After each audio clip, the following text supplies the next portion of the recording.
ಇವತ್ತಿನ ವಿಡಿಯೋದಲ್ಲಿ ಎಲ್ಲರ ಫೇವ್ರೆಟ್ ಮಸಾಲಪುರಿ ಯಾವ ರೀತಿಯಾಗಿ ಮಾಡೋದು ಅಂತ ನೋಡೋಣ. ಮಸಾಲಪುರಿ ಮಾಡಲಿಕ್ಕೆ ಯಾವುದೇ ರೀತಿಯಾದಂಥ ಎಕ್ಸಾಟಿಕ್ ಇಂಗ್ರೀಡಿಯೆಂಟ್ಸ್ಗಳು ಬೇಕಾಗಿಲ್ಲ. ಅಂದರೆ ತುಂಬಾ ಕಷ್ಟ ಆಗಿರುವಂಥ ಇಂಗ್ರೀಡಿಯೆಂಟ್ಸ್ಗಳು ಇದಕ್ಕೆ ಬೇಕಾಗೋದಿಲ್ಲ.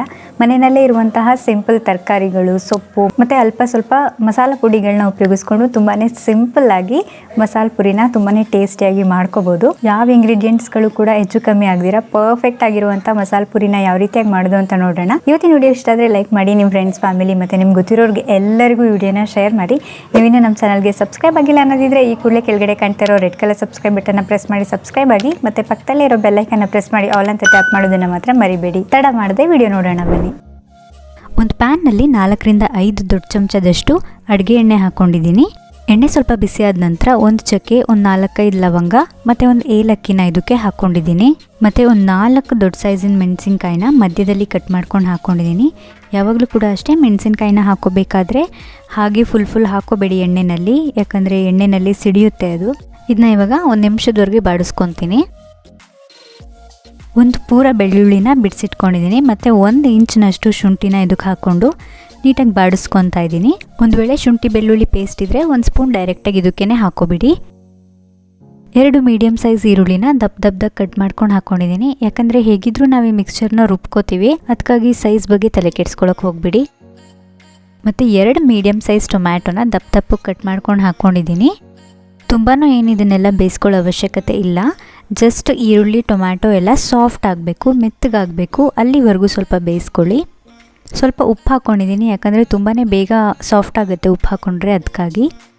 ಇದನ್ನ ಲಿಡ್ ಕ್ಲೋಸ್ ಮಾಡಿಬಿಟ್ಟು 1-2 ನಿಮಿಷ ಹೀಗೆ ಬಿಡ್ತೀನಿ. ಇದನ್ನಿವಾಗ ತೆಕ್ಕೊಂಡಿದ್ದೀನಿ, ಸಾಫ್ಟ್ ಆಗಿದೆ, ರೆಡಿ ಆಗಿದೆ. ಇದಿವಾಗ ಸ್ಟವ್ ಆಫ್ ಮಾಡಿಬಿಟ್ಟು ಸ್ವಲ್ಪ ತಣ್ಣಗಾಗಲಿಕ್ಕೆ ಹಾಗೆ ಬಿಡ್ತಾಯಿದ್ದೀನಿ. ಇದು ತಣ್ಣಗಾದ್ಮೇಲೆ ಒಂದು ಮಿಕ್ಸಿ ಜಾರ್ಗೆ ಹಾಕ್ಕೋತಾ ಇದ್ದೀನಿ. ಸ್ವಲ್ಪ ಪುದೀನ ಸೊಪ್ಪು ಹಾಕ್ಕೊಂಡಿದ್ದೀನಿ. ಪುದೀನ ಸೊಪ್ಪು ಹಾಕ್ಕೊಳ್ಳೇಬೇಕಂತ ಏನಿಲ್ಲ, ಇದ್ದರೆ ಹಾಕ್ಕೊಳ್ಳಿ, ಇಲ್ಲ ಅಂದರೆ ಇದನ್ನ ಸ್ಕಿಪ್ ಮಾಡ್ಕೋಬೋದು. ಮತ್ತು ಪುದೀನ ಎಷ್ಟು ಹಾಕ್ಕೊಂಡಿದ್ದೀನೋ ಅದಕ್ಕಿಂತ ಸ್ವಲ್ಪ ಜಾಸ್ತಿ ಕೊತ್ತಂಬರಿ ಸೊಪ್ಪು ಹಾಕ್ಕೊಂಡಿದ್ದೀನಿ. ಕೊತ್ತಂಬರಿ ಸೊಪ್ಪನ್ನ ಮಾತ್ರ ಹಾಕಲೇಬೇಕು, ಪುದೀನ ಸೊಪ್ಪು ಹಾಕಿಲ್ಲ ಅಂದರೂ ಕೂಡ ನಡೆಯುತ್ತೆ. ಇದಕ್ಕೆ ಸ್ವಲ್ಪ ನೀರು ಹಾಕ್ಕೊಂಡು ನುಣ್ಣಗೆ ರುಬ್ಕೊತಾ ಇದ್ದೀನಿ. ತುಂಬ ಸಣ್ಣ ಪೇಸ್ಟ್ ಆಗಬೇಕು, ಆ ರೀತಿಯಾಗಿ ರುಬ್ಕೊಳ್ಳಿ. ಇಲ್ಲಿ ನಾನು 1/4 kg ಬಟಾಣಿನ ರಾತ್ರಿನೇ ನೆನೆಸಿಟ್ಟಿದ್ದೆ. ಮತ್ತು ಒಂದು 3 ಮೀಡಿಯಮ್ ಸೈಜ್ ಆಲೂಗೆಡ್ಡೆ ಮತ್ತು ಒಂದು ಪಲಾವ್ ಎಲೆ, ಇಷ್ಟನ್ನು ಕೂಡ ಒಂದು 4 ವಿಷಲ್ ತೊಗೊಂಡು ಬೇಯಿಸಿಟ್ಕೊಂಡಿದ್ದೀನಿ. ಪಲಾವ್ ಎಲೆನ ಇದ್ದರೆ ಹಾಕ್ಕೊಳ್ಳಿ, ಇಲ್ಲಾಂದರೆ ಏನು ಬೇಡ, ಬಟ್ ಹಾಕಿದರೆ ಮಾತ್ರ ಒಂದು ಒಳ್ಳೆ ಪರಿಮಳ ಬರುತ್ತೆ, ಒಂದು ಒಳ್ಳೆ ಟೇಸ್ಟ್ ಬರುತ್ತೆ, ಅದಕ್ಕಾಗಿ ಹಾಕ್ಕೊಂಡಿದ್ದೀನಿ.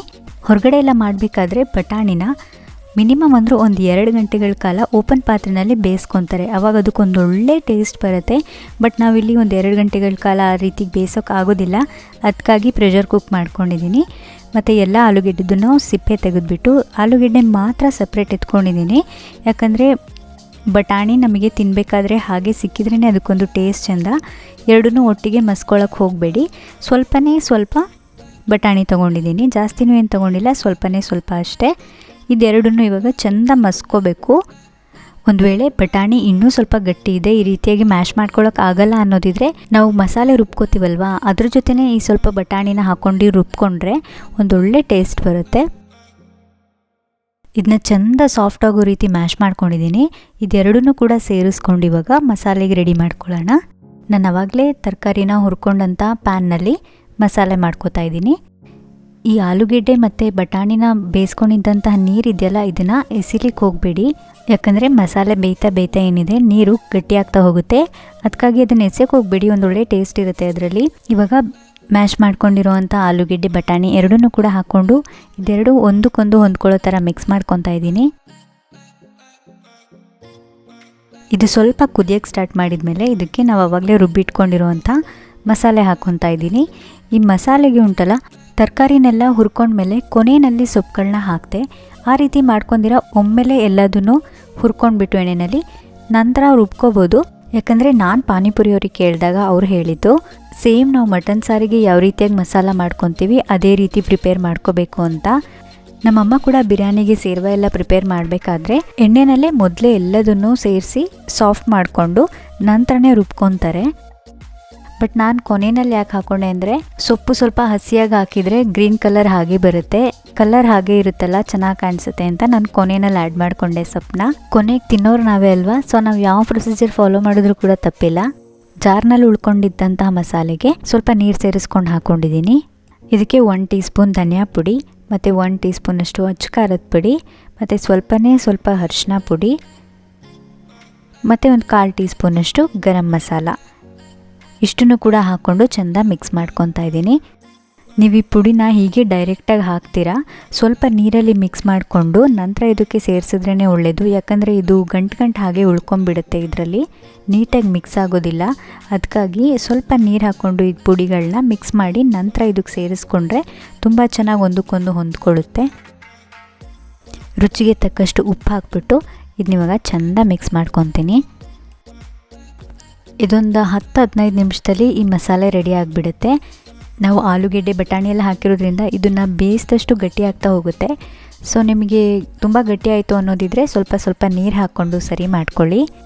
ಇದು ಚೆಂದ ಬೆಂದಮೇಲೆ ಇದು ಇವಾಗ ರೆಡಿಯಾಗಿದೆ. ಸ್ಟವ್ ಆಫ್ ಮಾಡ್ಕೊಂಡಿದ್ದೀನಿ. ನೀವು ಯಾವಾಗಲೇ ಮಸಾಲೆ ಪುರಿನ ಸರ್ವ್ ಮಾಡ್ಕೋಬೇಕಾದ್ರೂ ಕೂಡ ಮಸಾಲೆನ ಬಿಸಿ ಮಾಡಿ ಸರ್ವ್ ಮಾಡ್ಕೊಳ್ಳಿ, ಆವಾಗಲೇ ಅದಕ್ಕೊಂದು ಒಳ್ಳೆ ಟೇಸ್ಟ್ ಬರೋದು. ಮಸಾಲ ಮಾತ್ರ ಸೂಪರಾಗಿ ರೆಡಿಯಾಗಿದೆ, ಒಂದೊಳ್ಳೆ ಪರಿಮಳ ಬರ್ತಾಯಿದೆ ಇದರಿಂದ. ಇಲ್ಲಿ ನಾನು ಪೂರಿನ ಮಾಡಿಟ್ಕೊಂಡಿದ್ದೀನಿ 2 ದಿನಕ್ಕೆ ಮುಂಚೆನೇ. ಇನ್ನೂ ಕ್ರಿಸ್ಪಿಯಾಗಿದೆ, ಇನ್ನೂ ಸಕ್ಕದಾಗಿದೆ. ಈ ಪೂರಿನ ಹೇಗೆ ಮಾಡೋದು ಮನೆಯಲ್ಲಿ ಅಂತ ಆಲ್ರೆಡಿ ಒಂದು ವಿಡಿಯೋ ಹಾಕಿದ್ದೀನಿ. ನೀವಿನ್ನೂ ನೋಡಿಲ್ಲ ಅನ್ನೋದಿದ್ರೆ ಕೆಳಗಡೆ ಡಿಸ್ಕ್ರಿಪ್ಷನ್ ಬಾಕ್ಸಲ್ಲಿ ಲಿಂಕ್ ಹಾಕಿರ್ತೀನಿ, ಚೆಕ್ ಮಾಡಿ ನೋಡಿ. ತುಂಬ ಜನ ಕ್ರಿಸ್ಪಿಯಾಗಿ ಬರೋದಿಲ್ಲ ಪೂರಿ, ಸ್ವಲ್ಪ ಸಾಫ್ಟ್ ಆಗಿಬಿಡುತ್ತೆ ಅಂತೆಲ್ಲ ಹೇಳ್ತೀರಾ. ನಾನು ಕೂಡ ಸ್ಟಾರ್ಟಿಂಗಲ್ಲಿ ಮಾಡಬೇಕಾದ್ರೆ ಆ ಥರ ಆಗ್ತಿತ್ತು. ಸಣ್ಣ ಪುಟ್ಟ ತಪ್ಪುಗಳಿಂದ ಆ ರೀತಿಯಾಗಿ ಆಗುತ್ತೆ. ಅದಕ್ಕಾಗಿ ನೆಕ್ಸ್ಟ್ ವಿಡಿಯೋದಲ್ಲಿ ನಿಮಗೆ ಪರ್ಫೆಕ್ಟ್ ಪೂರಿ ಹೇಗೆ ಮಾಡೋದು ಅಂತ ಹೇಳ್ಕೊಡ್ತೀನಿ. ಇಲ್ಲಿ ಮಸಾಲೆ ಪುರಿನ ಸರ್ವ್ ಮಾಡ್ಕೊತಾ ಇದ್ದೀನಿ. ಮೊದಲಿಗೆ ಪೂರಿನ ಕ್ರಷ್ ಮಾಡಿ ಹಾಕ್ಕೊತಾ ಇದ್ದೀನಿ.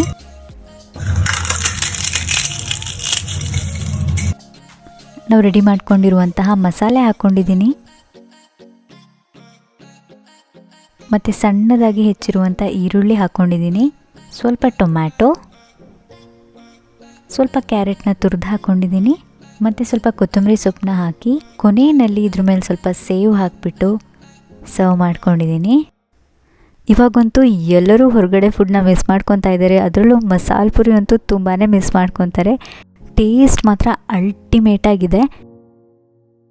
ಮನೆಯಲ್ಲೇ ಮಾಡಿರೋದು ಹೊರಗಡೆಯಿಂದ ತಂದಿರೋದನ್ನೇ ಕನ್ಫ್ಯೂಸ್ ಆಗೋಗ್ತೀರಾ, ಅಷ್ಟು ಚೆನ್ನಾಗಿರುತ್ತೆ. ನೀವು ಕೂಡ ಮನೆಯಲ್ಲಿ ಟ್ರೈ ಮಾಡಿ ನೋಡಿ, ಹೇಗೆ ಬಂತು ಅಂತ ನನಗೆ ಕಮೆಂಟ್ ಮಾಡಿ ತಿಳಿಸೋದನ್ನು ಮಾತ್ರ ಮರಿಬೇಡಿ.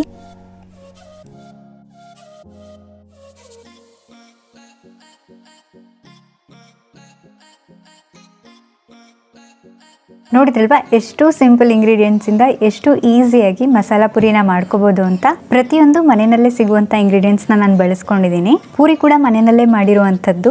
ಬಟ್ ಈ ಲಾಕ್ಡೌನ್ ಟೈಮಲ್ಲಿ ಸೇವ್ ಅಂತೂ ಸಿಕ್ಕಲಿಲ್ಲ. ಅದಕ್ಕಾಗಿ ಮಾಮೂಲಿ ಎಲ್ಲ ಅಂಗಡಿಗಳಲ್ಲಿ ಸಿಗುವಂಥ ಮಿಕ್ಸ್ಚರ್ನ ತೊಗೊಂಡು ಅದರಲ್ಲಿರುವಂಥ ಎಕ್ಸ್ಟ್ರಾಸ್ ಇರುತ್ತಲ್ವ, ಕಡಲೆ ಬೀಜ ಅದು ಇದು ಎಲ್ಲನೂ ತೆಗೆದು ಹಾಕಿ ಜಸ್ಟ್ ಸೇವ್ ಥರ ಮೇಲ್ಗಡೆ ಸ್ಪ್ರಿಂಕಲ್ ಮಾಡ್ಕೊಂಡಿದ್ದೀನಿ.